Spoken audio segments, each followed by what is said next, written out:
제가 6월 달부터는 당분간 한 주는 로마서를 나누고, 그리고 한 주는 예수님께서 사복음서에 보면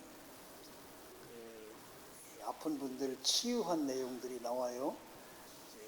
물론 기적을 많이 베푸셨지만 환자 치유에 대한 내용들이 한 9번, 8번에서 9번 정도 나옵니다.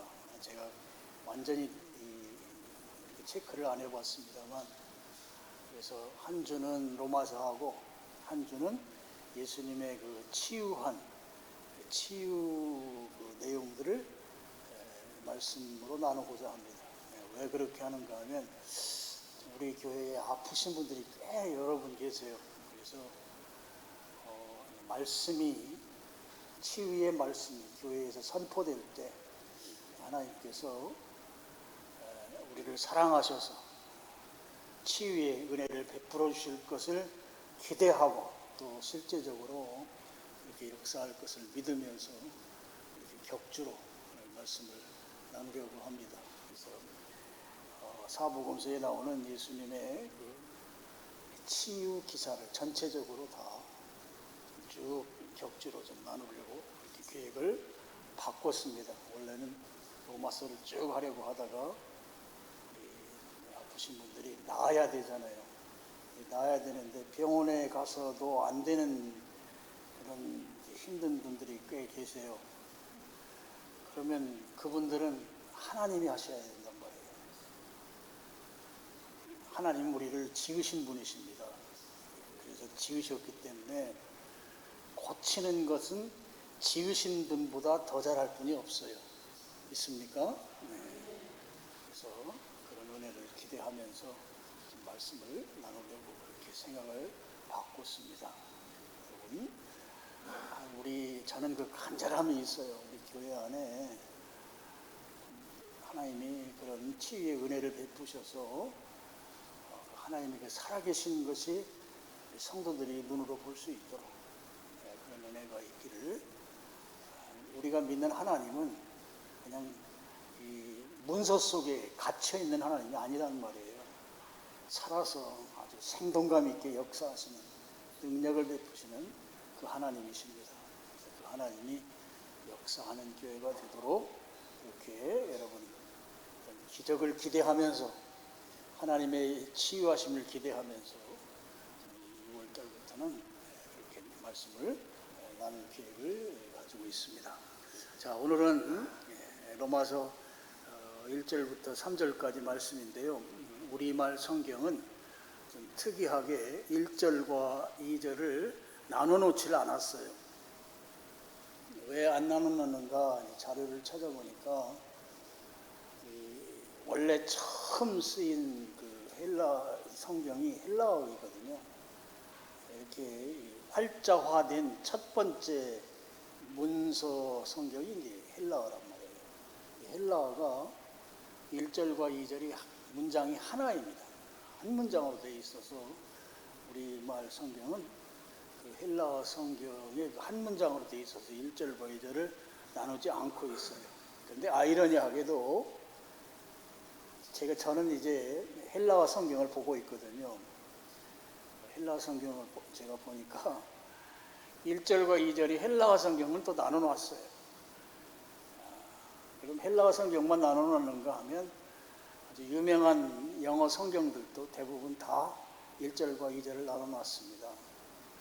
이제 영어 성경 가운데 이제 가장 역사가 오래된 성경이 킹 제임스 버전이라고 하는 성경인데, 거기도 1절과 2절이 나눠 있고, 또 미국에서 가장 권위 있는 NIV라고 하는 성경하고 또 ESV라고 하는 성경이 있습니다. 이 성경들이 다 1절과 2절을 나눠 놓고 있습니다.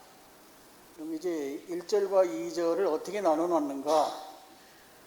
1절에서 이렇게 여러분 쭉 보시면 중간쯤이 이제 2절로 분류돼요. 자, 1절과 2절 보겠습니다. 내가 그리스도 안에서 참말을 하고 거짓말을 아니하노라. 여기까지 1절이에요. 그리고 그 다음에 나에게 큰 근심이 있는 것과 마음에 그치지 않는 고통이 있는 것을 여기까지가 2절이에요. 그리고 다시 그 다음이 1절입니다. 내 양심이 성령 안에서 나와 더불어 증언하노니, 이게 바로 1절입니다. 그래서 여러분, 그 우리말 성경에서 제가 2절이라고 한 부분을 가로를 치고 읽으면 이렇게 읽을 수 있겠죠. 1절이 내가 그리스도 안에서 참말을 하고 거짓말을 아니하노라. 내 양심이 성령 안에서 나와 더불어 증언하노라. 증언하노니, 뭐 이렇게 되겠습니다. 자, 1절부터 하나 좀 살펴보면, 자, 지금 바울이 그리스도 안에서 참말을 한다 그랬습니다. 이 이야기는 무슨 이야기인가 하면, 이제 바울이 이제 9장에 넘어와서 이야기를 하는데, 지금 바울이 지금부터 하는 이야기들은 굉장히 중요한 말을 한다 하는 거예요. 보통 우리가 말한다고 하지 참말한다고 하지 않잖아요. 그만큼 내가 지금부터 중요한 이야기 할 것이다 라고 하는 것을 이제 말씀하는 거죠. 그러면서 거짓말을 않는다고 했습니다. 이게 바로 반복입니다. 제가 우리 영어 문장 같은 경우는 강조할 때 뭐 비교급이나 최상급이라고 하는 그런 이 문장 구조들을 가지고 강조를 합니다만, 우리 헬라어로 된 성경은 비교급이나 최상급이 없어요. 없기 때문에 강조하는 방식들이 좀 달라요. 그 중에 이제 가장 많이 사용하는 것이 단어를 2번 반복하는 거예요. 예를 들면 이제 아멘, 아멘, 아멘, 이게 강조거든요. 아멘이라는 말을 2번 썼기 때문에. 또는 3번 쓸 수도 있어요. 아멘, 아멘, 아멘. 이런 경우는 강조가 조금 더 강하게 이제 표현되는 것이죠. 물론 단어만 그렇게 하는 게 아니고, 물론 문장을 그렇게 하는 경우도 있고, 구를 그렇게 하는 경우도 있어요. 그리고 여기처럼 앞에는 참말이라고 하는 긍정어를 사용하고 뒤에는 거짓말이라고 하는 부정어를 사용해서 또 강조하는 경우도 있어요. 그래서 지금 여기에서 참말을 하고 나는 거짓말하지 않는다는 말은, 지금 바울이 내가 지금부터 하는 말이 정말 굉장히 중요한 말 한다. 그러니까 건성으로 지금 이 로마서를 읽으면 안 된다. 진지하게 내가 하는 말을 받아들여야 된다고 하는 것을 표현하고 있다 하는 것입니다. 그리고 1절 이제 하반절이라고 볼 수 있죠. 그 2절 그 부분은 빼고, 내 양심이 성령 안에서 나와 더불어 증언한다 그랬는데요. 양심이 나와 더불어 성령 안에서 증언한다는 말은 바로 내가 하는 이 말을 성령님께서 보증서 준다는 말입니다.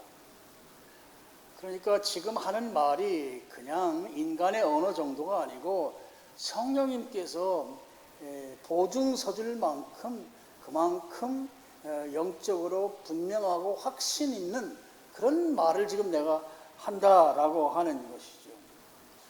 물론 이제 양심에 대해서는 제가 로마서 2장에서 설명한 적이 있습니다만, 좀 관점을 약간 다르게 해서 이 양심이라고 하는 것은 우리 인간의 내면에서 하나님을 생각하도록 그렇게 작동하는 이 일종의 메커니즘입니다. 내 내면에서 하나님 생각하게 만드는 게 양심이에요. 그리고 그러면 생각만 하느냐, 그게 아니고 하나님의 뜻을 따라서 행동하게 만드는, 그래서 이 양심은 아주 좋은 것이고 선한 것입니다. 이 양심이라고 하는 이것은 이제 우리 인간에게 있어서 하나님을 닮은 성품이에요. 그래서 생각하고 또 행동하게 만든다 하는 것이죠. 근데 그 내 양심이 그렇게 하는 말들에 대해서 성령님이 보증서 주는 것이다. 성령님이 이 말이 이게 그냥 인간의 언어 정도가 아니고 이 하나님께서 확실하게 인정하는 그런 표현을 내가 지금 하고 있다. 그런 말인 것이죠. 그만큼 이제 앞으로 9장에 와서 전개할 여러 내용들이 그냥 건성으로 대충 받아들일 게 아니고 정말 진지하게 굉장히 중요하니까 그걸 진지하게 받아들여라. 그런 뜻이 되는 것입니다. 여러분, 이 바울이 이제 9장을 시작하면서 그리스도 안에서 참말한다고 했어요. 앞에 그리스도 안이라는 표현을 쓰고 있습니다. 그리고 또 성령 안에서 내 양심이 나와 더불어 증언한다고 했습니다. 그러니까 그리스도와 성령님이 등장을 하고 있습니다. 그러니까 지금 하는 말들은 신앙적으로 굉장히 중요하다는 것이에요. 영적으로 굉장히 중요하다는 것입니다. 그러니까 이 신앙적으로 굉장히 중요한 말을 내가 지금 할 거니까 앞으로 이 로마서 9장을 읽으면서 이 하는 말들을 그냥 지나치지 말고 꼭 경청하라고 하는, 진지하게 받아들이라고 하는 그런 표현이 되겠습니다. 자, 1절은 그렇게 바울이 굉장히 중요한 말을 할 테니까 정신 차리고 이 말들을 경청해라 이렇게 말한 다음에 이제 아까 우리 가르쳤던 그 2절입니다. 2절에 보면 바울이 큰 근심을 하고 또 마음에 그치지 않는 고통이 있다 이런 표현을 쓰고 있습니다. 지금 바울은 심적으로 아주 자기가 괴롭다고 하는 것을 지금 표현하는 것이죠. 근데 이제 우리가 이걸 그냥 넘어갈 수가 없는 것이요. 바울에게 있어서 근심이 있다고 하는 것은 이게 우리가 받아들이기가 상당히 어렵습니다. 지금 바울은 8장까지요. 구원에 대해서 하나님이 주도하셔서 나에게 구원을 주셨기 때문에 나는 구원의 확신을 가진 존재입니다. 그렇기 때문에 나는 하나님이 주신 구원에 대해서 감격하고 또 그 구원을 받았기 때문에 감사하는 삶을 살아도 부족한데 이 감사하고 감격하는 쪽으로 방향을 잡아서 가야 하는데 지금 바울이 하는 말은 나는 지금 괴롭다는 거예요. 근심이 있다는 것입니다.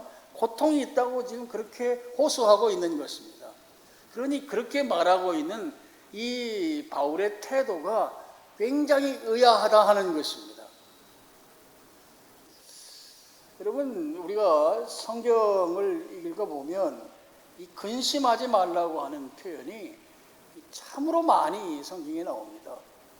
이제 어떤 이 성경 연구가가 성경에 근심하지 말라, 두려워하지 말라, 염려하지 말라 이걸 쭉 조사를 했어요.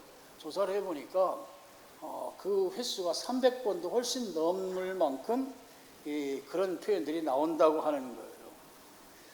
그만큼 근심하지 말라는 말이 그렇게 많이 성경에 등장하는데 지금 이 바울이 어떤 사람입니까?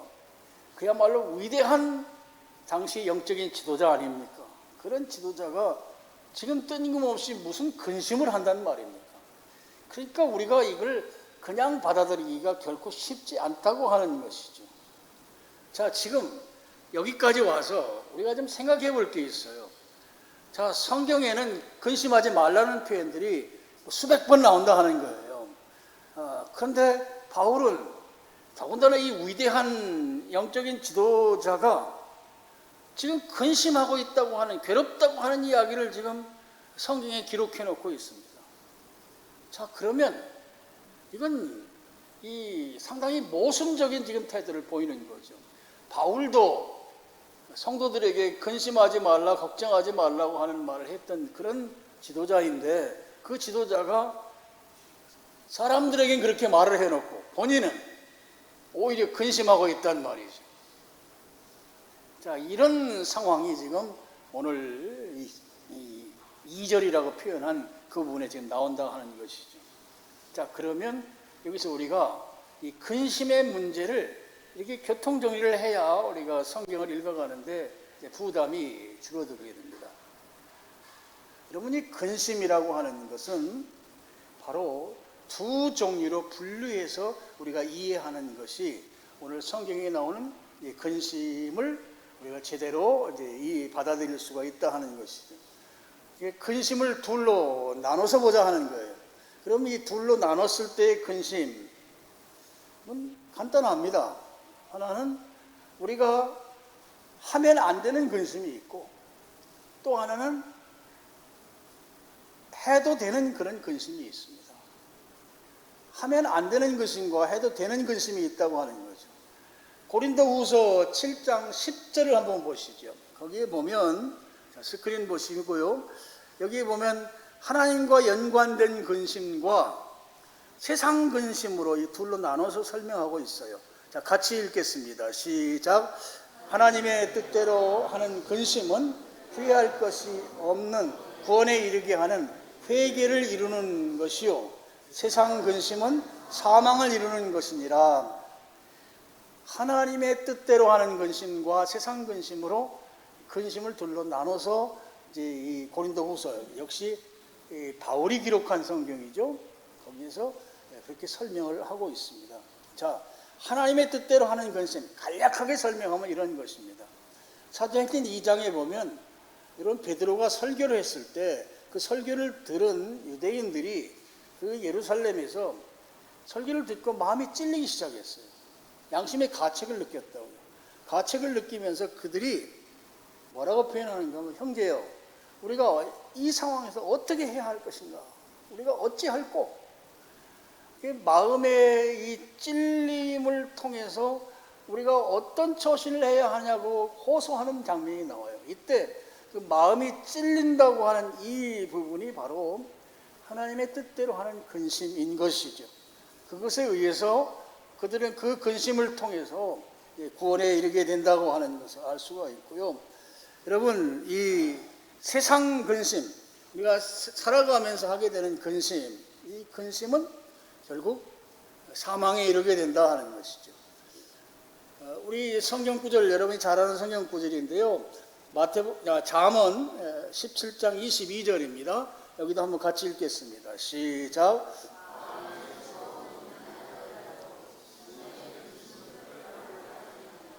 심령의 근심은 뼈를 마르게 한다 그랬습니다.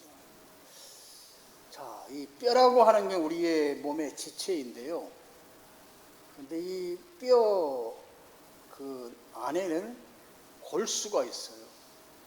이 골수가 바로 피의 원재료입니다. 그러니까 뼈가 마른다는 말은 다른 말로 하면 우리 몸에 피가 마른다는 것입니다. 자, 피가 마르면 죽게 되는 것이죠. 뼈가 마른 것과 같은 근심, 피가 마른 것과 같은 근심, 그 근심이 바로 세상 근심이 되는 것이죠. 제가 말씀을 준비하면서, 자, 우리가 세상을 살아가면서 이 세상 근심, 그야말로 뼈가 마르는 것 같은 근심이 어떤 게 있을까? 크게 한 두 가지로 정리할 수가 있더라고요. 하나는 재정적인 압박이 있을 때입니다. 당장 내일까지 결제를 하지 않으면 부도가 난다든지 이런 경우들이 여기에 해당한다고 볼 수 있겠죠. 그리고 또 한 가지 경우는 바로 가정사이죠. 가정적으로 배우자나 아니면 자녀 문제 때문에 그 하게 되는 근심이 그야말로 뼈가 마르는 그런 근심이 되는 것이죠. 그래서 우리가 돈을 돈 걱정을 아무리 많이 하더라도 걱정하는 것, 근심하는 것 때문에 이 재정 문제가 해결되지 않습니다. 여러분 동의하시죠? 근심한다고 재정 문제가 해결됩니까? 우리 집에 경제적인 어려움, 이 재정적인 압박이 근심하는 것으로 해결이 안 되는 것이죠. 그런데 이 재정적으로 막 쪼여올 때 그냥 가볍게 누가 주식을 사가지고 주식값이 떨어지는 것 때문에 근심하는, 이건 좀 가벼운 것이고, 그야말로 막 부도가 난다든지 아니면 뭔가 집이 넘어간다든지 막 이런 재정적 압박이 있잖아요. 그런 경우들이 그야말로 피가 마르는 그런 이 근심이 되는 것이죠. 이제 그런 아주 어려운 상황들, 그렇다고 해서 해결도 안 되는데 하게 되는 것은 이게 바로 세상 근심이고, 그런 차원에서 오늘 잠언의 말씀은 틀린 것이 하나도 없다고 하는 것을 우리가 알 수 있습니다. 자, 2절 말씀을 또 보면 거기에 마음에 그치지 않는 고통이라고 하는 말이 나와요.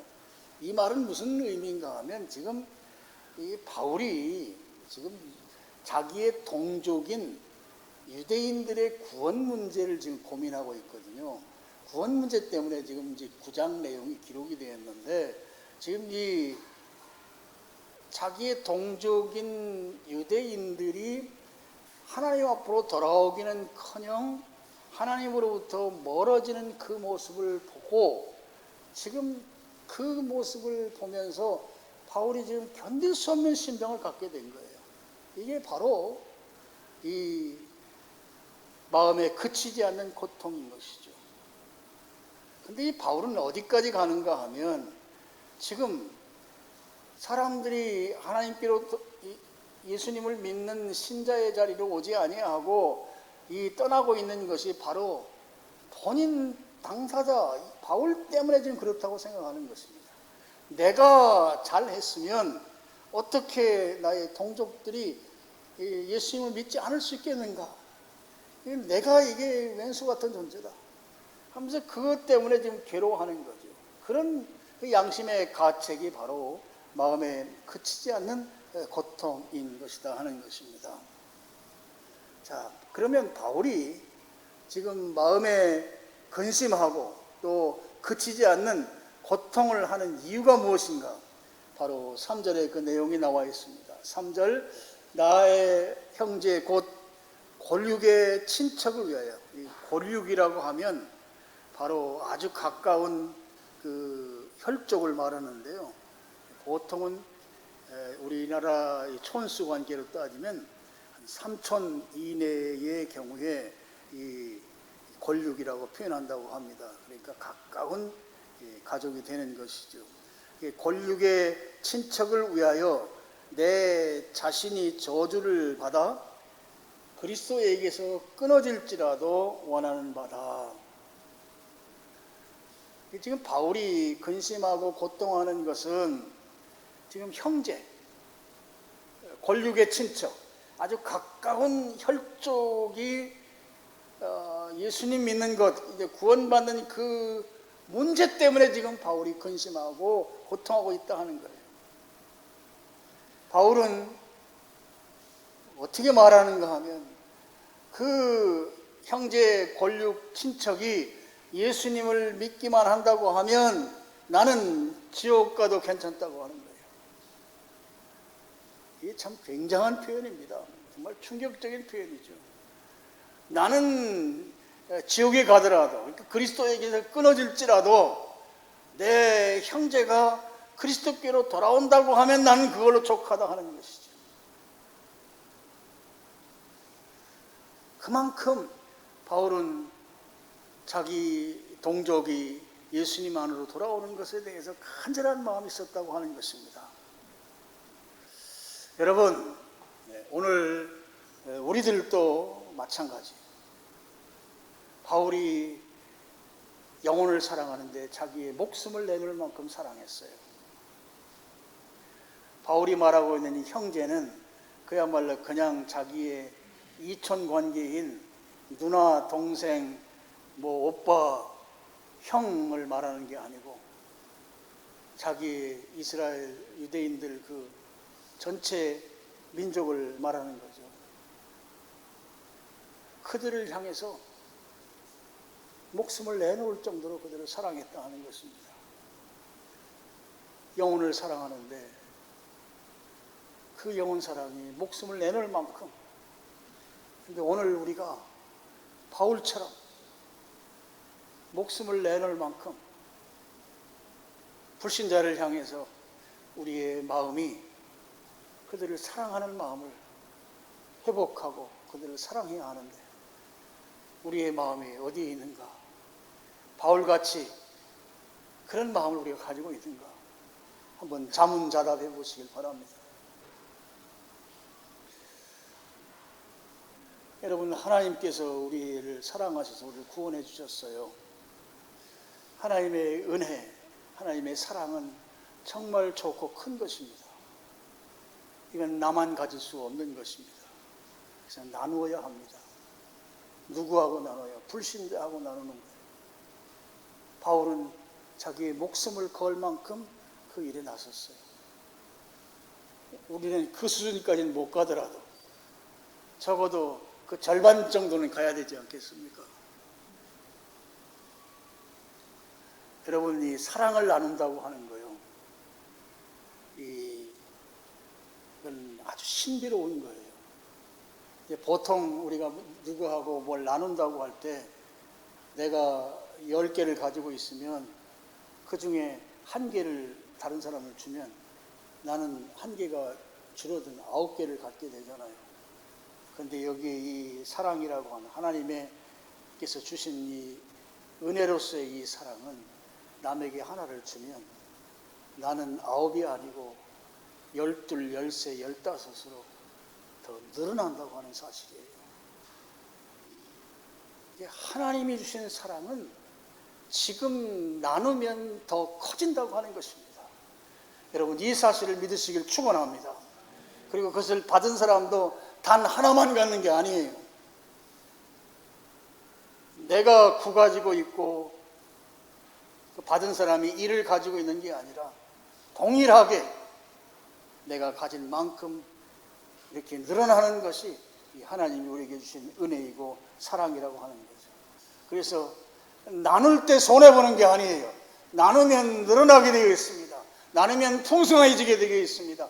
나도 풍성할 뿐만 아니라 받은 사람도 풍성해진다 하는 것이에요. 그래서 여러분이 기꺼이 나눠야 하는 것입니다. 오늘 하나님 주신 사랑이 너무 커서 그리고 너무 좋기 때문에 나만 가질 수 없어서 나눠줬을 때 나는 손해보고 나는 줄어드는 게 아니라 나도 늘어나고 상대방도 늘어난다고 하는 사실, 여러분 이것을 믿으시길 축원합니다. 이게 바로 영적인 신비인 것이에요. 왜 하나님께서 우리를 예수님 믿게 했는가? 지금 내가 그리스도인으로 살아가는 것, 그 이유는 단 한 가지입니다. 불신자보다 나를 먼저 믿게 한 것은 바로 불신자에게 예수 그리스도를 소개하는 사명을 나에게 주셨기 때문입니다. 내게 그 사명 주시려고 나를 저 사람보다 먼저 믿게 하셨다 하는 것이에요. 왜 하나님이 나를 먼저 믿게 했는가? 구원의 산 소망인 예수님을 불신자들에게 소개할 사명, 이 사명 때문에 나를 먼저 예수님 믿게 만들었다. 우리에게는 이 예수님 믿고 나누는 것을 우리가 전도라고 하잖아요. 그래서 우리에게 이 전도의 사명 때문에 나를 먼저 믿게 했다. 여러분, 제가 지금 간곡히 여러분에게 호소합니다. 여러분, 이 사실을 믿으시길 주님의 이름으로 축원합니다. 제가 코로나가 오기 전에는 그야말로 전도와 관련된 말씀을 여러분에게 많이 드렸어요. 코로나 때는 우리가 잠시 뭐 예배도 못 드리게 하고 막 이런 상황들이어서 참 쉽지 않게 그렇게 지났습니다. 다시 여러분 말씀드리지만 오늘 불신자들에 대해서 그냥 놔두고 나만 신앙생활 할 수가 없습니다. 어떤 집사님이 저한테 한번 그러시더라고요. 전도가 정말 안 된다고. 정말 안 된다고. 동의하시죠? 정말 잘 안 돼요. 그런데 안 되면 될 수 있는 방법이 뭐냐고 나한테 물어야 되는데 그렇게 안 묻고 뭐라고 하는가 하면 목사님 이제 전도 그만하시죠 그러더라고요. 우리끼리 행복하게 지내야 돼요. 우리끼리. 우리 교회 지금 좋잖아요. 누구 하나 뭐 큰 소리 내는 사람도 없고 서로 화목하고 한 가족 같고 어저께는 우리 굿셀 우리 자매들이 저기 어디야 휴전선 밑에까지 막 놀러 가가지고 바다를 구경하고 와서 지금 아마 졸려 죽을 거예요. 아마 지금 모르긴 모르지만 지금 귀에서는 막 파도 소리가 날지 몰라요. 우리끼리 좋잖아요. 우리끼리. 여러분 그 마음을 가지고 있다고 하면 그건 주님이 주신 마음이 아닙니다. 그리스도인이라고 하면 마땅히 주님께서 주신 이 구원의 은혜를 불신자들에게 전하는 일, 그 일 해야 합니다. 그래서 그 사람들이 예수님 믿게 하는 일, 그 일을 우리가 감당해야 한다고 하는 것이죠. 또 다른 집사님이 저한테 그랬어요. 뭐라고 하는가? 저는 전도를 어떻게 하는지 몰라가지고 못하겠습니다. 저 빼주시죠 그러더라고요. 제가 옛날에 얼마나 못살게 굴었나 제가 후회 많이 했어요. 못살게 굴었나요? 제가? 아마 지금도 이게 못살게 군다고 생각하시는 분이 계실 것 같아요. 주일 설교에 갑자기 왜 전도 이야기 나오지도 않았는데 목사님은 또 오늘 전도 이야기를 하냐고 그러면서 오늘 점심 맛도 없겠다고 소화도 안 되겠다고 제가 그러시는 분이 계실지 모르겠습니다.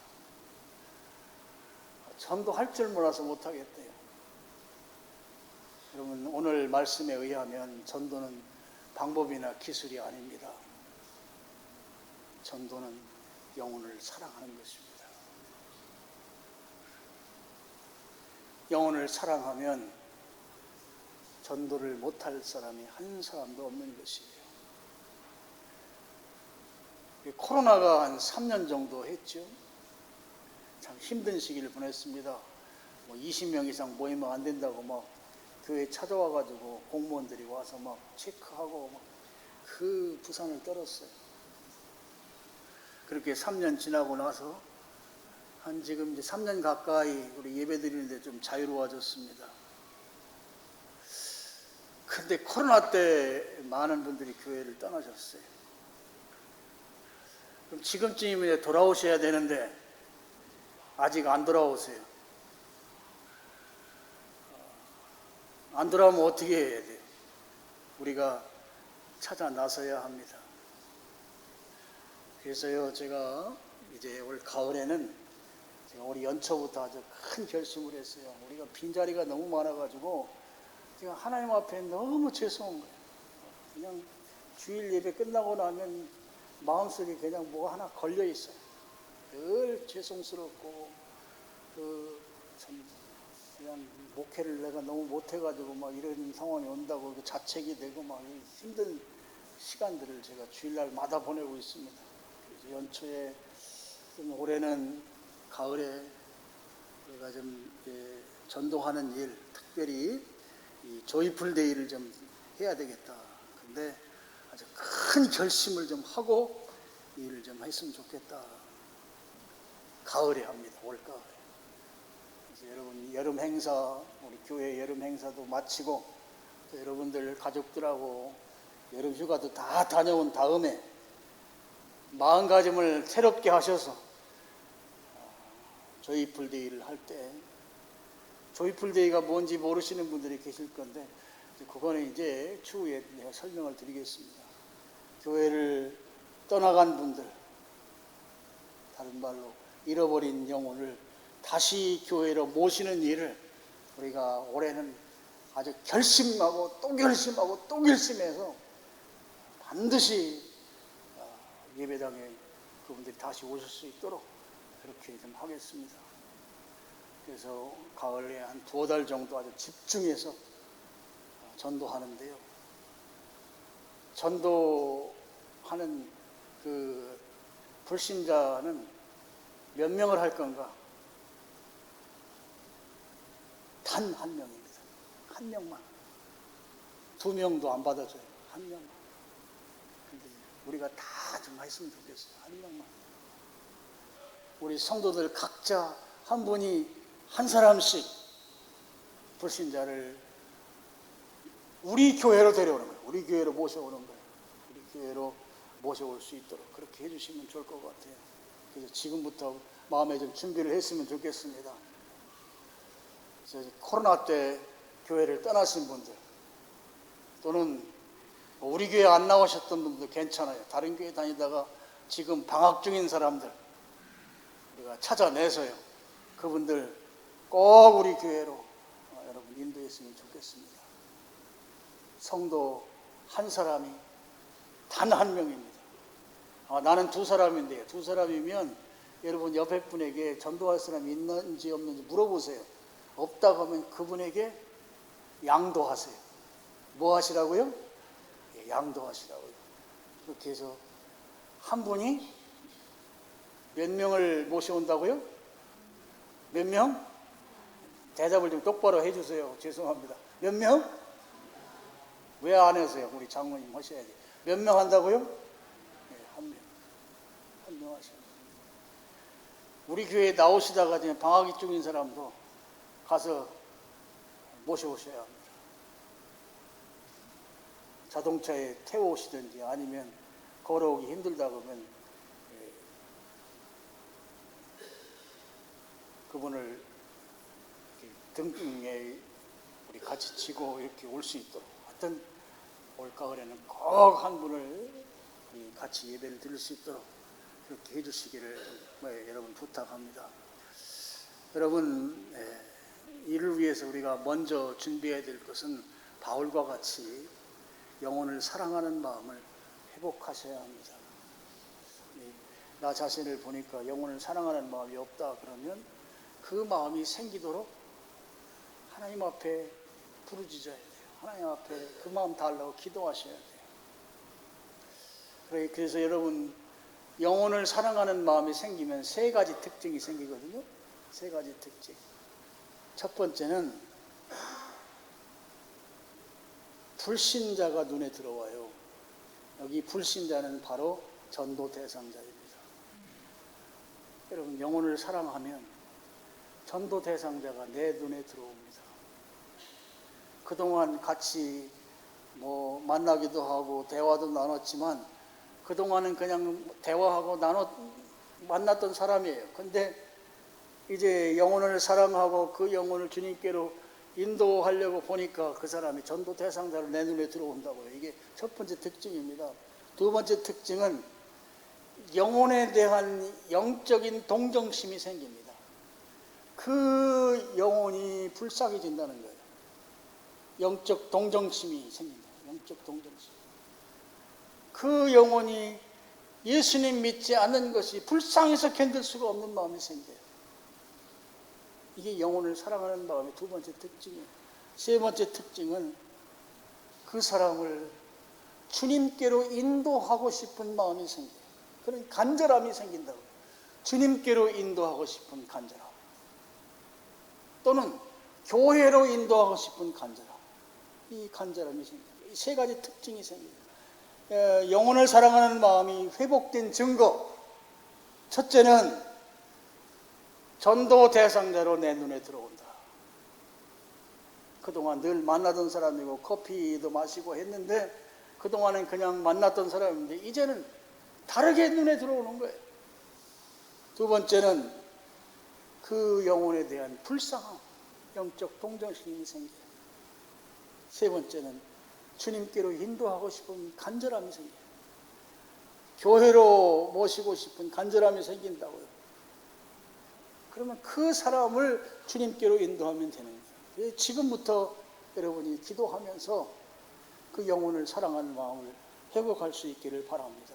그래서 올 가을에는 여러분이 한 사람, 한 영혼을 주님께로 인도하셔서 주님이 우리 교회를 보고 또 흐뭇해하고 우리들로 하여금 잘했다, 착하고 충성된 종들아 하고 주님이 인정하는 또 인정받는 그런 여러분들 다 되실 수 있기를 주님의 이름으로 축원합니다. 기도하겠습니다. 아버지 하나님 감사합니다. 오늘 바울이 자기의